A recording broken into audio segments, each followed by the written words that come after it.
Hello students, welcome to my channel. आप सभी का स्वागत है मेरे चैनल पर। आज हम करेंगे class 10 chapter first real numbers. सबसे पहले हम देखेंगे कि what is real number. Real number क्या होता है। तो रियल नंबर को हम कैसे डिफाइन कर सकते हैं। जैसे कि हमारे पास कोई भी एक लाइन है, इस लाइन के ऊपर हम जिन भी पॉइंट्स को रिप्रेजेंट कर सकते हैं ना, वो सारे हमारे रियल नंबर्स होते हैं।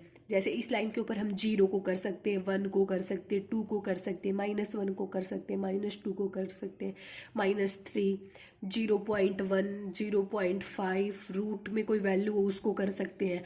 तो मतलब ये सारे हमारे पास क्या होते हैं, रियल नंबर होते हैं।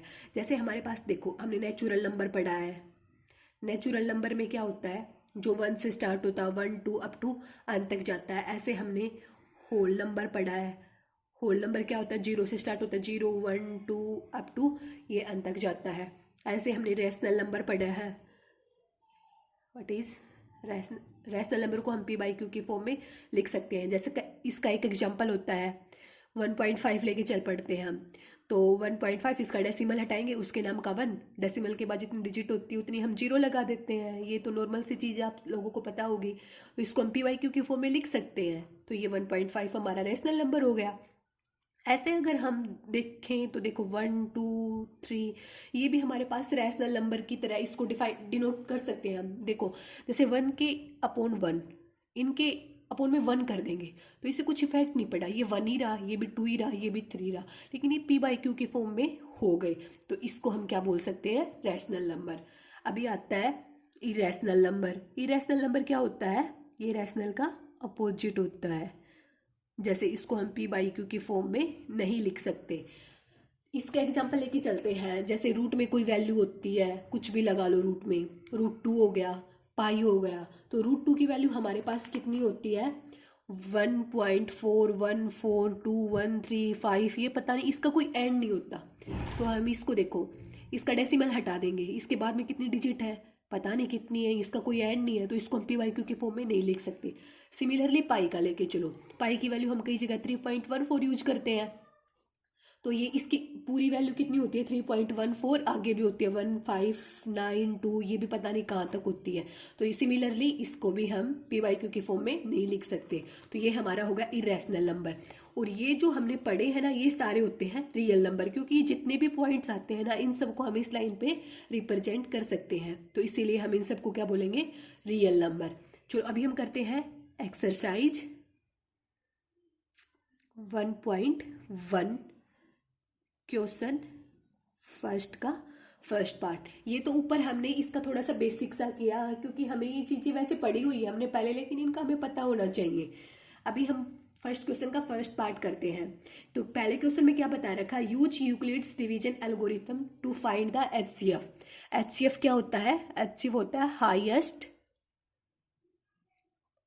Common factor. चलो पहला क्वेश्चन देखते हैं हम क्या होता है। जैसे हमारे पास दे रखा 135 एंड 225, तो हमें हाईएस्ट कॉमन फैक्टर निकालना है। हम इसका सिंपल हाईएस्ट कॉमन फैक्टर निकाल सकते हैं, वो लोग हमने पहले देखा, लेकिन इसमें हमें कंडीशन बता रखी है कि यूक्लिड्स डिवीजन एल्गोरिथम को यूज करके हमें इसका हाईएस्ट कॉमन फैक्टर निकालना है। और यूक्लिड्स एल्गोरिथम का जहाँ पे भी आ जाए नाम आ जाए ना, वहाँ पे हम एक फॉर्मूला होता है A=BQ+R। ए बी यहाँ पे कोई भी पॉजिटिव इंटीजर्स है। तो अभी जैसे हम इसको एक फॉर्मूला और भी होता है यहाँ पे, वो फॉर्मूला याद रखो, हमारे आगे भी काम आएगा। Dividend = divisor multiply quotient plus remainder. तो अभी इस फॉर्मूले का यूज करते हुए हम ये वाली चीज को सोल्व करेंगे। देखो यहाँ पे है ना, सबसे पहले देखेंगे बड़ा क्या है। तो बड़ा क्या है हमारे पास, 225 बड़ा है 135 से। तो अभी इस फॉर्म में बनाने के लिए हम पहले 225 को 135 से डिवाइड करेंगे। तो ये 1 पे चला जाएगा 135, ये कितना बच गया 5, ये हमारा रिमाइंडर बच गया 90। तो ये क्या हो जाएगा, डिविडेंड क्या है यहाँ पे 225 और डिवाइजर क्या है 135, क्वोशिएंट कितना आ गया 1 प्लस रिमाइंडर कितना आ गया 90। ये प्रोसेस हमारी तब तक चलेगी जब तक हमारा रिमाइंडर 0 नहीं आ जाता। तो अभी हम क्या करेंगे, डिवाइजर को रिमाइंडर से डिवाइड करेंगे। तो यहाँ पे डिविडेंड बन जाएगा 135 और डिवाइजर हो जाएगा 90। तो 135 को 90 से डिवाइड करेंगे तो ये भी फिर 90 पे जाएगा। ये 5 4 इसका रिमाइंडर कितना बच गया, 1 पे गया है, 45 पे रिमाइंडर तो अभी हमारा 0 नहीं आया, तो ये प्रोसेस फिर से आ जाएगी। अभी 90 को डिवाइड करेंगे 45 से, तो ये चला जाएगा 2 से, 45 2 जा 90, तो ये कंप्लीट डिवाइड होगा, यहाँ पे 0, तो इसका मतलब इसका HCF कितना आ गया, 45। बहुत सिंपल क्वेश्चन है, बस हमें ये वाला फॉर्मूला याद रखना है। पहले डिविडेंड लेंगे, फिर divisor multiply quotient plus remainder, और जब तक हमारा रिमाइंडर 0 नहीं आ जाता हम इस वाली चीज को यूज करते रहेंगे। अभी हम देखते हैं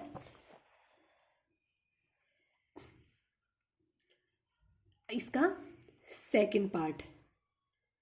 सेकंड पार्ट में क्या बता रखा है इसने, 196 एंड 38220। तो अभी इसमें बड़ा हमारा ये है, छोटा ये है, तो पहले ये इसका डिवाइजर ये हो जाएगा, हमारे पास डिविडेंड हो जाएगा और ये डिवाइजर हो जाएगा। तो इसको लेके चलेंगे 38220 और मल्टीप्लाई कर देंगे 196 से। तो ये हमें मतलब इसकी मल्टीप्लाई करके देखेंगे, ये लगभग 2 से जा सकता है। 6 2 जा 12, 9 2 जा 89, 1 ये चला गया, 392 नहीं गया, ये जाएगा 1 से ही जाएगा फिर 196। तो ये कितना हो जाएगा, 12 में से 6 गया 6, 17 में से 9 गया 8 और 2 में से 1 गया 1 और ये 2। ये फिर से कितने पे जाएगा, ये जाएगा, चलो करके देखते हैं, 9 से करके देखते हैं। 9 6 जा 54, 5 9 9 जा 81 86, 8 9 1 जा 9 और 8, हाँ ये जाएगा 9 से। तो कितना आ गया, 7 6 4, 12 में से 4 गया 8, 15 में से 6 गया 9, तो ये आ गया 98 और ऊपर से हमने क्या कैरी कर लिया, ये कैरी कर लिया। तो अभी ये कितने से जाएगा हमारा, ये चला जाएगा 6 से करके देखें, 6 6 जा 6, ये 3 9 6 जा 54 54 और 3 57, 4 57 और 6 1 जा 6 5, नहीं ये तो नहीं जाएगा इससे। ये करके देखते हैं, 5 से करके देख लेते हैं, 6 5 30, 3 9 5 45, 9 5 जा 45 और ये 3 8 5 1 जा, यस, अरे वाह ये तो कंप्लीट चला गया। तो इसको हम करेंगे 38220 और 196 कितने पे गया, 195 पे गया और ये कंप्लीट 0। तो ये हमारे पास इसका रिमाइंडर 0 आ गया, तो यहाँ पे ये इसका क्या हो गया, HCF हो गया। सिमिलरली थर्ड वाला पार्ट भी बिल्कुल ऐसे ही है, जैसे 8 6 7 लेके चलेंगे एंड 255। तो इसमें बड़ा कौन सा है, ये वाला, छोटा ये है। पहले इसको हम मान लेंगे डिविडेंड, डिवाइजर इस साइड से डिवाइड करेंगे। ये भी प्रोसेस जब तक चलती रहेगी जब तक हमारा HCF इस रिमाइंडर इसका 0 नहीं आ जाता। तो अभी हम करते हैं क्वेश्चन नंबर 2। क्वेश्चन नंबर 2 में क्या बता रखा है, show that any positive odd integer is of the form 6q + 1 6q + 3 6q + 5 where q is some integers. तो हम पहले क्या, let any positive odd integer, any positive odd integer is equals to a। तो देखो हमने ये वाला formula पढ़ा था पीछे यूक्लिड्स एल्गोरिथम का, a is equals to BQ + R। a और b यहाँ पे हमारे पास कोई भी इंटीजर्स है, तो यहाँ पे a हमारे पास क्या हो गया, पॉजिटिव ओड इंटीजर, और हमें क्वेश्चन में क्या दे रखा है, 6q + 1 6q + 3 6q + 5। तो हमें इस वाले क्वेश्चन में ये बताना है कि हम यहाँ पे कोई भी पॉजिटिव ओड इंटीजर मानेंगे और उसका रिमाइंडर 135 यही आना चाहिए। अगर ये वाला आएगा तो इस वाली इक्वेशन मतलब फॉलो करना चाहिए, इसको इसी फॉर्म में आना चाहिए ये। तो अभी देखो मैं इसको समझाती हूँ। जैसे हम इसके साथ कंपेयर करेंगे तो b की वैल्यू हमारे पास आ जाएगी 6। तो मतलब कोई भी हमें पॉजिटिव, कोई भी ले लो आप पॉजिटिव ओड इंटीजर, उसको 6 से डिवाइड करेंगे ना तो हमारा रिमाइंडर 135 ही आएगा। जैसे हमने ले लिया कोई भी पॉजिटिव ओड इंटीजर 9 ले लिया, तो 9 को हम 6 से डिवाइड करते हैं तो ये कितने पे जाएगा, 6 1 जा 6 और अपना हमारे पास रिमाइंडर कितना बच गया 3। ऐसे ही हम ले लेते हैं, हमने ले लिया 13 ले लिया, तो इसको 6 से डिवाइड करेंगे, ये 2 से जाएगा, रिमाइंडर कितना बच गया 1। ऐसे ही 15 ले लेते हैं, इसको 6 से डिवाइड करेंगे, ये जाएगा 2 से और रिमाइंडर कितना बच गया 3 बच गया। तो ऐसे 17 ले लेंगे तो ये 6 से जाएगा, इसको 2 से डिवाइड करेंगे, 6 2 जा 12, सॉरी 2 से डिवाइड 2 आ गया, इसका 6 2 जा पे जाएगा 12 और फिर 17 में से 12 घटाएंगे तो इसका रिमाइंडर 5 बचेगा। तो मतलब ये सारी चीज़ें, कोई भी ये चीज़ हमने प्रूव करके दिखा दी है कि हम कोई भी पॉजिटिव ओड इंटीजर ले रहे हैं ना तो वो इसी फॉर्म में आ रहे हैं, क्योंकि हमारे पास रिमाइंडर कितना बच रहा है 135 ही बच रहा है, तो इसी फॉर्म में आ रहा है ना 6q + 1, क्यों हमारे पास ये क्वोशिएंट है इसका, तो बिल्कुल सही इसी फॉर्म में आ रहे हैं अपना ये, तो बिल्कुल सही है। तो इस चीज़ से हम मतलब कैसे लिख सकते हैं, ये हमारा किस फॉर्म में आ रहा है, 6q + 1 में आ रहा है, 6q + 3 में आ रहा है, 6q + 5 में आ रहा है। बस हमें इसमें ये चीज़ प्रूव करके दिखानी थी।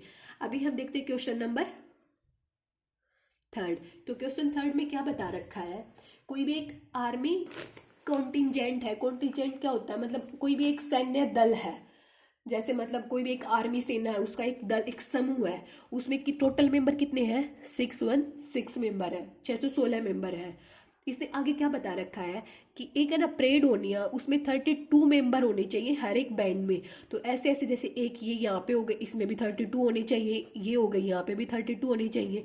तो हमें फिर आगे क्या पूछ रखा है कि मैक्सिमम नंबर ऑफ कॉलम्स पूछ रखा है, इसमें जहाँ पे भी मैक्सिमम नंबर की बात आ जाए ना तो वहां पे हम क्या निकालते हैं, HCF, मतलब हाईएस्ट, मतलब यहाँ पे इसने बता रखा है मैक्सिमम, तो उसी तरह हम हाईएस्ट कॉमन फैक्टर निकाल देंगे। तो C 616 को 32 से डिवाइड करेंगे तो ये चला जाएगा 32 1 जा, हाँ, तो 11 में से 2 गया 9, 5 में से 3 गया 2, ऊपर से कैरी कर लिया हमने 6। अभी ये जाएगा 3 2 जा 7 से करके देखते हैं, सॉरी 9 से करके देखते हैं, क्योंकि 3 7 जा होता है, 3 9 जा होता है 27, हाँ 9 से करके देखते हैं, 9 2 जा 8, तो ये आ गया 9 3 जा 9 9 3 27 और एक 28, तो ये आ गया 288, तो ये गया 9 से, तो 288, ये हो गया 16 में से 8 गया 8, तो ये हमारे पास 8 बच गया। तो अभी इसको हम कैसे लिख सकते हैं, वही पहले तो लिखेंगे dividend equals to divisor, divisor क्या है यहाँ पे 32, फिर क्वोशिएंट, क्वोशिएंट क्या है 19 और फिर रिमाइंडर कितना है +8। तो ये वाली चीज़ जब तक चलेगी जब तक हमारा रिमाइंडर 0 नहीं आ जाता। तो आगे वाले प्रोसेस में क्या करते थे हम, डिवाइजर को बना लेते थे डिविडेंड और जो रिमाइंडर होता था उसको बना लेते थे डिवाइजर। तो ये जाएगा 8 4 जा 32, तो ये रिमाइंडर आ गया, तो ये यहाँ पे 8 आएगा। इसमें मैक्सिमम नंबर जो पूछ रखे ना कॉलम्स के वो 8 बनेंगे, ठीक है।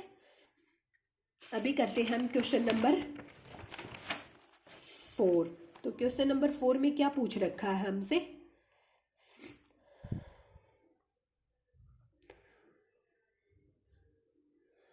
क्वेश्चन नंबर 4 में use Euclid's division lemma to show that any square of any positive odd integer is either of the form.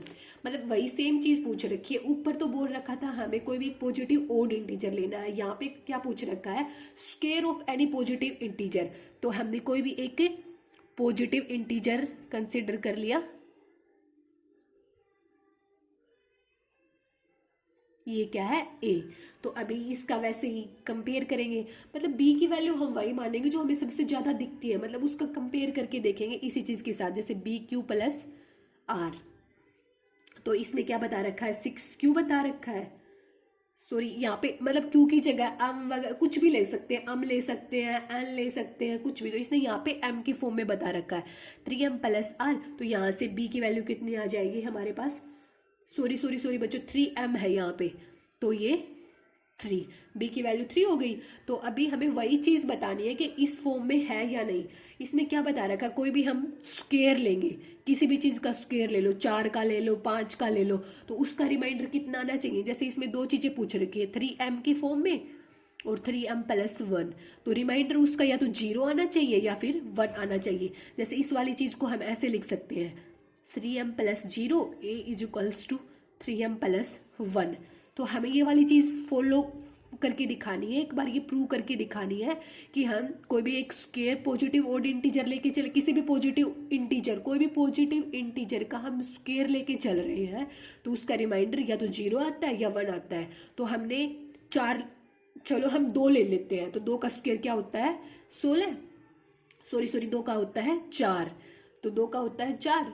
अभी इसको हम क्या 3 से डिवाइड करेंगे तो ये 1 से जाएगा और 3 1 जा 3 और हमारे पास रिमाइंडर कितना बच गया 1।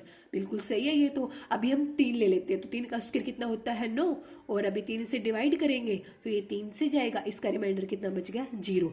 तो हम बोल सकते हैं कि ये इस फॉर्म में हो सकता है। ए को हम 3m+0 भी लिख सकते हैं, ए को हम 3m+1 भी लिख सकते हैं। ठीक है, बस हमें ये चीज़ प्रूव करके दिखानी है कि हम किसी भी कोई स्क्वायर ले रहे हैं तो उसका रिमाइंडर 1 और 0 आएगा। तो कोई भी लेके, कुछ भी लेके देख लेना आप, उसका रिमाइंडर हमेशा 1 या 0 ही होगा। चलो अभी हम करते हैं क्वेश्चन नंबर 5। क्वेश्चन नंबर 5 भी सिमिलर है, इसकी तरह ही है बिल्कुल। उसमें क्या करना है कि क्यूब दिखाना है किसी भी पॉजिटिव इंटीजर का, और इसमें भी हमें जो बता रखे हैं उसकी फॉर्म में दिखाना है। जैसे 9m बता रखा है, 9m+1 बता रखा है, 9m+8 बता रखा है। तो ये वाली चीज़ में हमें कोई भी पहले, चलो हम लेट ए कोई भी पॉजिटिव इंटीजर को लेट कर लिया, वो ले लिया हमने ए। तो यहाँ से बी की वैल्यू को इसके साथ कंपेयर करेंगे, वैसे ए = 9m+0, 9m+1, 9m+8, तो वो वाली सेम चीज़ आ गई। तो यहाँ से बी की वैल्यू कितनी आ जाएगी 9। तो अभी हमने, चलो ले लेते हैं 2 ले लेते हैं। 2 तो नहीं हो सकता क्योंकि यहाँ पे 9 हमें ऐसा लेना है कि उसका क्यूब है ना 9 से बड़ा है, क्योंकि यहाँ हमेशा यही होता है, डिविडेंड डिवाइजर से बड़ा ही होता है।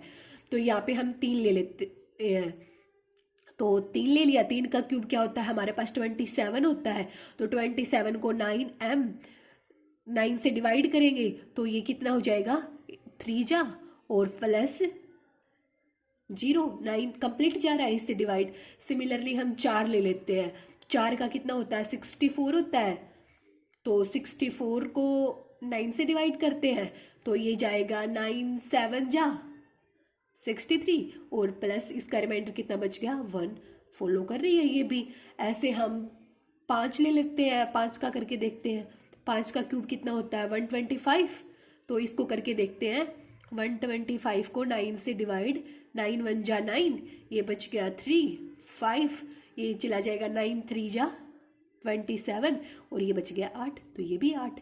तो मतलब ये जा रहा है 3 से प्लस 8, तो इसका रिमाइंडर 0 आ रहा, 1 आ रहा, 8 आ रहा। हमें यही चीज़ दिखानी थी। इसका रिमाइंडर या तो 0 होना चाहिए, 1 होना चाहिए या 8 होना चाहिए। तो मतलब ये इस फॉर्म में हो सकता है। मतलब ए को हम ऐसे लिख सकते हैं 9m+0 a = 9m+1 a = 9m+8। तो मतलब इस फॉर्म में हम लिख सकते हैं, क्योंकि ये चीज़ हमने ऊपर प्रूव करके दिखा दी है कि हम कोई भी क्यूब लेके चल रहे हैं तो वो इस चीज़ को फॉलो कर रहा है। जैसे यहाँ पे कुछ भी लेके चले उसका क्यूब करके हम 9 से डिवाइड करेंगे, फिर बाद में उसका रिमाइंडर 0 1 8 ही आएगा। यही चीज़ हमें दिखानी थी इसको।